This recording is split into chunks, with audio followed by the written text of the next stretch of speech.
Tá bom. Boa tarde, Neto. Boa tarde a todos os que nos acompanham aqui pelo Brasil afora. Eu quero inicialmente parabenizar a CSB por esse excelente webinar. A participação do presidenciável Ciro Gomes foi extremamente esclarecedora e, inclusive, importante e vitalmente importante para esse debate que nós estamos travando aqui. Tá? Quero apresentar também de público a minha solidariedade ao presidente Neto, que perdeu sua mãe, e como o Ciro muito bem mencionou, espero que ela esteja muito bem, tenha sido muito bem recebida lá em cima. Bem, essa reforma administrativa foi apresentada pelo governo federal em setembro de 2020. E, posteriormente, em função das confusões de final de ano, ela foi sendo empurrada com a barriga e também com o esvaziamento do Queiroz, aliás, do nosso ministro da Economia. Então, toda aquela confusão, todo aquele imbróglio que se sucedeu, segurou a sua tramitação, mas agora ela volta com toda a força, porque, como bem disse, trata-se de uma reforma do Estado. Ela não é uma reforma administrativa, ela é uma reforma do Estado, porque ela visa mudar aquele modelo trazido pela Constituição Federal de 1988, a Constituição Cidadã, né? Ela muda completamente. Ela transforma o Estado prestador de serviço, aliás, o Estado fornecedor de serviço para o Estado prestador de serviço. O que isso significa? O Estado, que antes atendia com o serviço público, como muito bem colocou o Ciro Gomes, agora vai passar a demandar serviço público, a contratar serviço público. E, para isso, precisa ser esvaziado nas suas funções fundamentais. Então, é bom esclarecer que essa reforma administrativa, como muito bem colocou o Aires, ela não é uma reforma para proporcionar economia. Não. Ela vai atingir apenas aquilo que se chamava antigamente de bagrinhos, porque ela deixa de fora a magistratura, os promotores, procuradores, parlamentares e militares, onde se localizam os grandes salários desse país.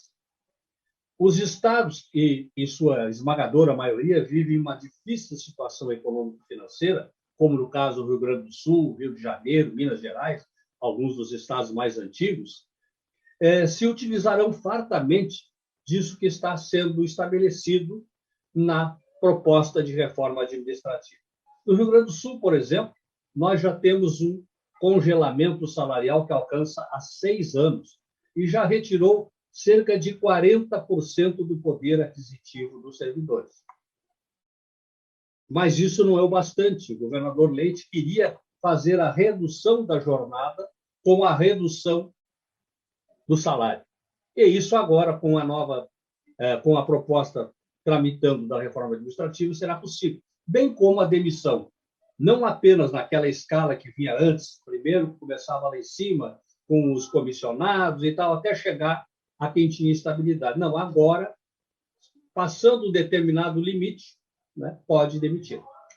Pois bem, essa PEC foi apresentada sem qualquer discussão, nem com a sociedade, muito menos com os servidores públicos, e foi elaborada sob o prisma do fiscalismo. Ela é uma proposta fiscal que tem a ideia de enxugar as despesas com o pessoal exclusivamente, além de mudar o perfil do Estado brasileiro. Ela vem com o objetivo de acabar com a estabilidade do servidor público, que é a pedra no sapato daqueles que pretendem fragilizar a independência política do hoje servidor público, que é um servidor de Estado e não de governo. Para tentar amenizar o impacto, a PEC se aplicaria inicialmente, pela proposta do governo, apenas àqueles que entrarão no serviço, que ingressarão no serviço público. Mas, caindo no Congresso, e nós conhecemos o perfil deste Congresso, lamentavelmente, nós veremos que ela será estendida aos atuais servidores, até com formas de transição, que acabarão levando a que os atuais servidores acabem optando por ela. Além da estabilidade, são criadas novas formas de contratação no serviço público. E, com isso, acaba o regime jurídico único. E aí, como muito bem o Aires também citou, no âmbito dos municipais, no âmbito dos estados, nós vamos abrir o espaço para aquilo que o presidente Neto falou, que é a política da rachadinha. Nós vamos institucionalizar a política da rachadinha, porque através de seleção dirigida, nós veremos que serão contratados os apaniguados do príncipe que está no poder e dos seus acólitos, dos deputados, enfim, senadores. E isso vai acabar prejudicando o desempenho do serviço público, assim como levando à descontinuidade, porque a cada fim de governo, uma leva será colocada, será demitida, e outra leva ingressará no serviço público. A população brasileira, em 1990, era de 150 milhões de habitantes, e hoje já ultrapassa 210 milhões. E o número de servidores nesse período não aumentou. E em muitos setores encolheu, como na Previdência, órgãos de fiscalização ambiental, saúde, educação, etc. Temos menos servidores atrás. Portanto, este inchaço, que já foi denunciado, que é alegado pelo governo, que foi desmentido pelo deputado professor Israel Batista, coordenador da Frente Parlamentar, é meramente uma alegação para enganar a opinião pública da mesma forma como já foi enganada na reforma trabalhista e na reforma da Previdência. Nesse momento, o que nós precisamos é de vacina, vacinação. Nós temos que combater a Covid e não tratar dessa reforma administrativa que não tem qualquer justificativa nesse momento.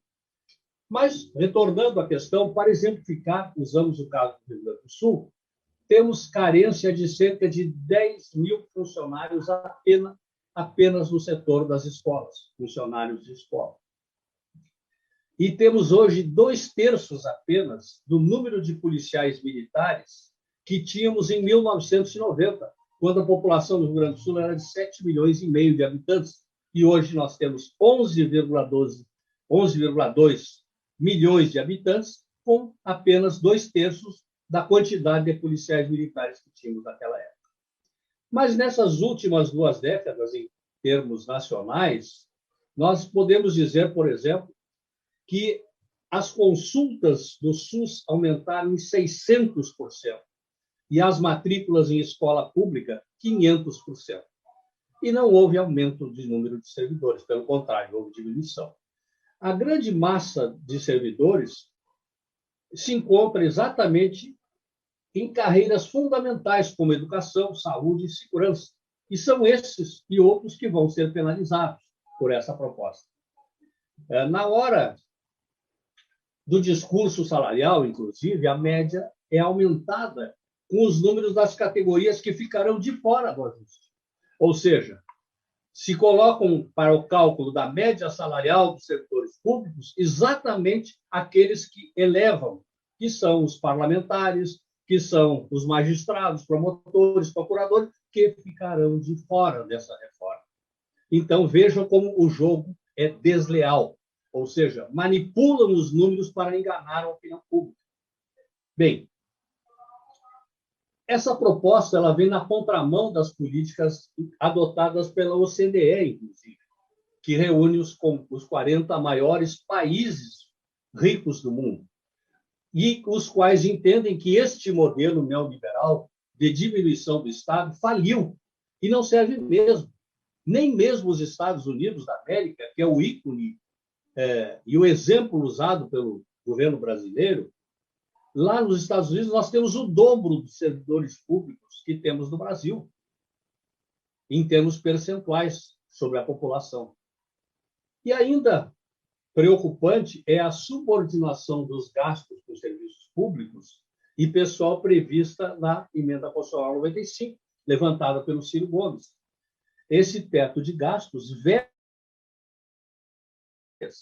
por 20 anos, e despesas de qualquer natureza, como na saúde e agora na pandemia. E, aliás, basta ver o orçamento aprovado, que, em pleno tempo de pandemia, retira os recursos da saúde e da Previdência Social, entre outros, para distribuir para os amigos do rei, ou do capitão, diríamos, né? Porque as emendas parlamentares foram multiplicadas em seu valor. E de onde saiu?